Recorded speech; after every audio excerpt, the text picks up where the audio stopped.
For the Black Widow hallway sequence. This is where she takes out 12 guards and John fights one guard. Scarlett and John come through the front door, and this is Hammer Industries. As they come through the front door, they meet up with a guard. John starts fighting. I get to fight a little bit, that is true. I did train, and I got to fight. It was fun.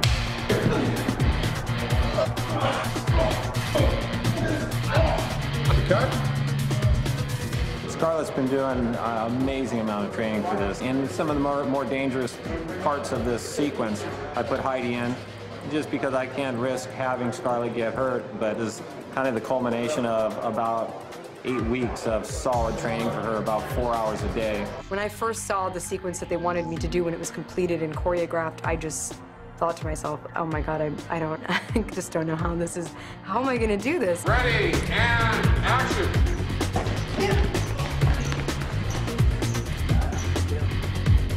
This right here, what you're seeing, is the highlight in the film for her, where we're really showing all of Scarlett's talents. Tommy Harper combined a lot of different fighting styles, and she was game for learning it all. I wanted to know what it feels like to hurdle over giant bodyguards and do all kinds of flippy things and whatever, all of that stuff.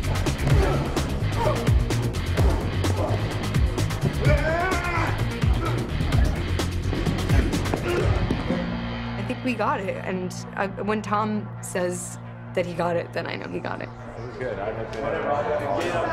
You felt good with it? I didn't see anything. Are you sure? Yeah, I know we're gonna still pick up like specials. Yeah, you're right.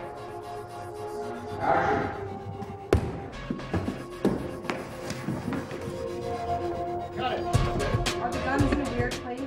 Wired. There. Action! Cut. One more, right away. There. Is that helping? That does help. Man, I'm trying to make her badass, man. She's too sweet.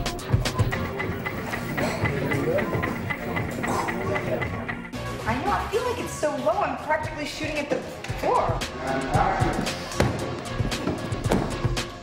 They're wonky. That looked like I was looking right at you. One more. He's gone. And then drop the gun. It was a lot of work and very frustrating at times. Let's do one more and just sort of cruise out. Reshoots? What reshoots?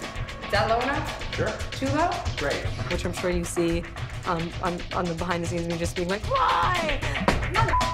You know, and wanting to get it right.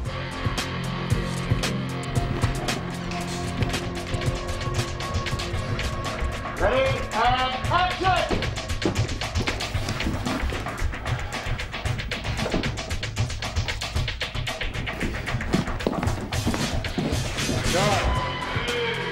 Very nice. I felt electricity in the room. I felt good. Sometimes it's one shot that makes you start thinking Marilyn Monroe with the subway. That's nice. That I like that grabbing that zoom and him having trouble holding him in the zoom. All that's fun. So let's look at it. Let's look at it from the beginning. Visual effects is one of those areas where it takes a lot of work to get it right. I let those guys off the leash, and the ideas just poured forth. They're just torrent of ideas coming at you with such enthusiasm, and they would say, dude, make sound effects, and then this happens, and I shoot it, and this explodes up.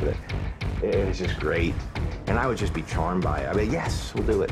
And everybody would say, how are we going to do that? I was like, then we'll figure it out. We're not going to do all of it. From the first film, it's been very important to John and to us that we don't just make everything CG just to make it CG. As good as we are in the computer graphics world, you always look at a practical reference so that you can either match it or augmentate it. Dan Sudik threw real race cars around. We had real fire, real explosions. So all these decisions are being made. It's a process that takes you even through post. Everything is a rush. It doesn't matter how many months you give us, we're always sort of trying to beat the clock. A lot of ideas that would work great in 2D animated environment. As you go to 3D and previs, the ideas that seem right stick and the ones fall away that don't. And then you start to see that there's certain adjustments that have to be made, but the spark and the core and the inspired ideas, try to really nurture that and preserve that, and I will continue to as we go through post-production. We're up against it schedule-wise. We've given ourselves less time on this film than we did last time. It's a much more ambitious project. And this was part of the fear that I had when we had started so late, less than 2 years to do this, to come up with the story, set it up, prep it, film it, cut it, and do all the finishing touches. It's no excuse. We're gonna have to do a great film, but it does put everybody under a tremendous amount of stress. It was ambitious to begin with, and now we've got to knock it into overdrive. So there's gonna be a lot of people not sleeping. Hundreds of people not sleeping.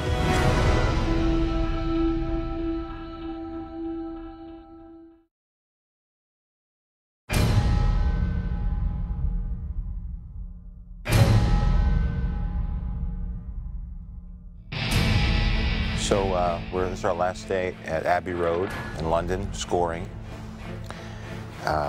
Because of the schedule, we're editing upstairs in this facility. Meanwhile, Rick Pearson, one of our editors, is at the ranch, at Skywalker Ranch, trying to help do pre-dubs on the sound.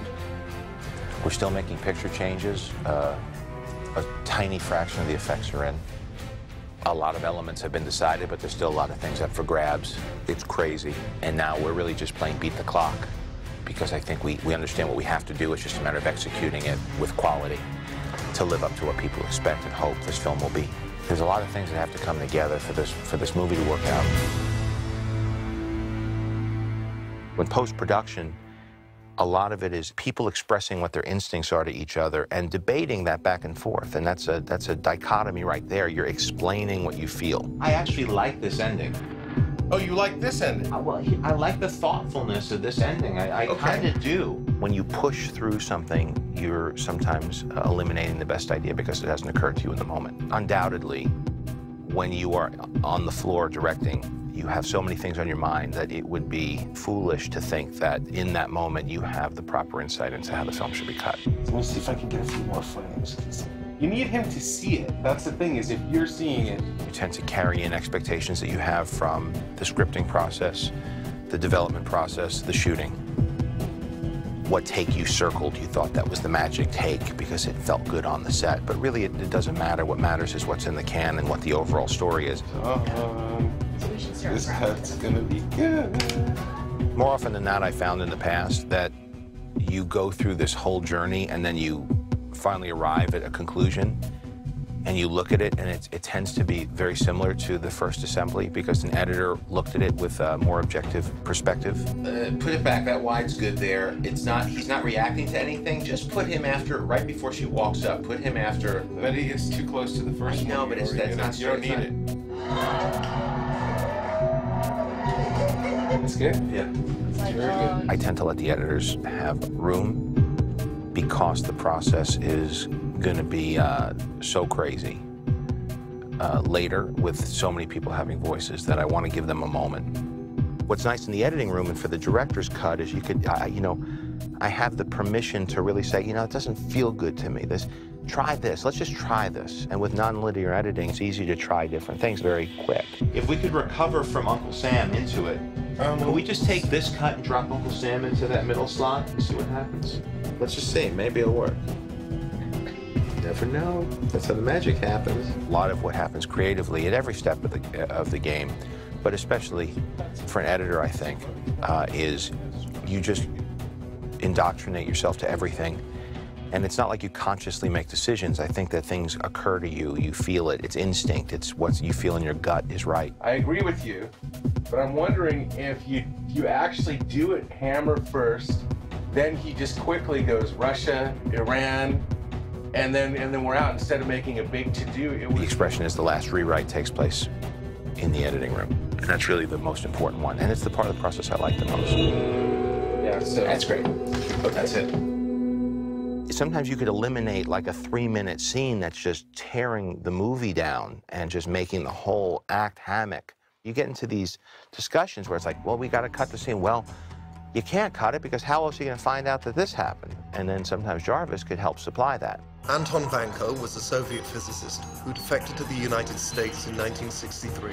The Jarvis dialogue was always a very useful tool to help solve plot problems. There was a very long protracted sequence of us figuring out that he's dying and that the heart has to be, and then we had added late in the game the idea that he has to swap an ingot out into the thing. Do you like that, Maddie? The idea of coming out, grabbing things, walking around through the thing, calling out my soldier, putting it in. Things would change on the set and change in the editing room. It was great to have Jarvis express what we obliquely said, but people wouldn't understand, certainly when he's putting his heart in at the beginning.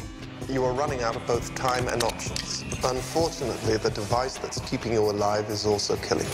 And then I went to Paul, because I'd worked with Paul on Wimbledon, and I love Paul. Paul's a very funny guy. Right now, it's reading as a screen that has the stock price of Stark going up, and so this would reflect that.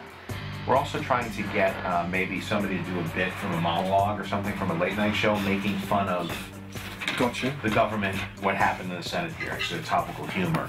In which case, Conan needs a job.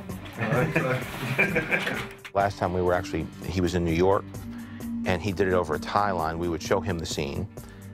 We would supply him with pages. He'd read through it. This time we actually had several sessions with him, and he came in. This movie's a bit heavier. I mean, he's dying in it.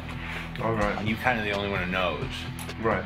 So there's certain times I think when it's appropriate to joke around, and other times when we're sort of, the audience doesn't know what's happening, but you do and he does, and it could be very helpful in that area. He helps us with the wording, and his British accent sounds better. This is the one that's not going to be the movie, but let's give it a shot. Welcome home, sir.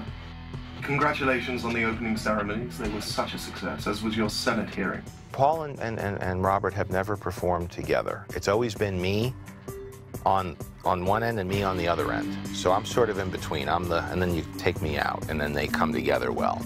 Sir, I recommend you change out the thing and you pull the thing, you open the thing up. I have run simulations on every known element. I am sorry, sir. This is not a suitable replacement for Palladium. And it's amazing how much personality we could bring to it. And it's justified because Tony Stark would program that. He's creating his friends. And, it's about a person who's very isolated and the only people close to him are the creatures he created. Jarvis, could you kindly vacuum a digital wireframe? I need a manipulable projection at your earliest convenience. The music in this film, we were a little bit more ambitious this time with what we were trying to do. This is why you come here, to get that. Ringo drank out of this one. It was nice to come to London. Abbey Road was a really great place to come to. A sense of history, not just with the Beatles, but with film, with Star Wars and with Lord of the Rings. It's a great, great place to work. Being that this score is sort of a bigger in scope score than the first one, we wanted to obviously go and record at Abbey Road and do it sort of the right way with a big orchestra.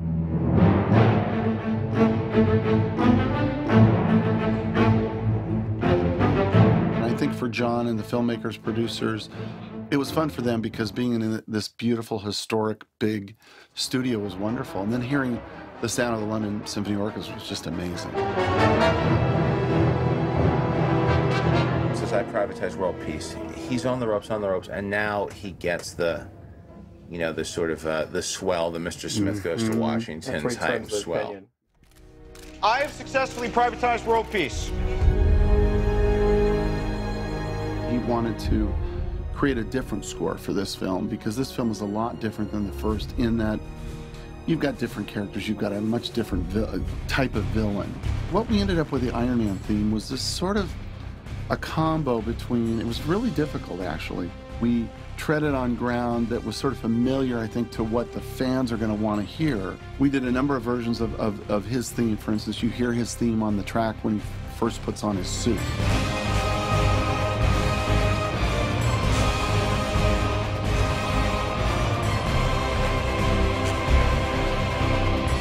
We should do the first half of that and then just do a nice. What's nice too is your strings were really good and really James Bondy, and if we end up just mixing it out, we'll lose all of that. Right. We were gravitating to something a bit more orchestral. I've worked with John Debney on Elf and on Zathura, and he's done a great job for me. And remained a friend and was always a huge Iron Man fan. We like what it did for momentum. Right, so we're asking ourselves to do, I think, maybe let me take another shot at this one.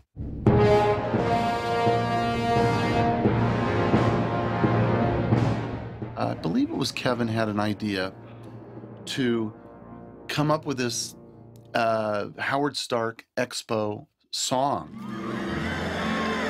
Everything is achievable through technology.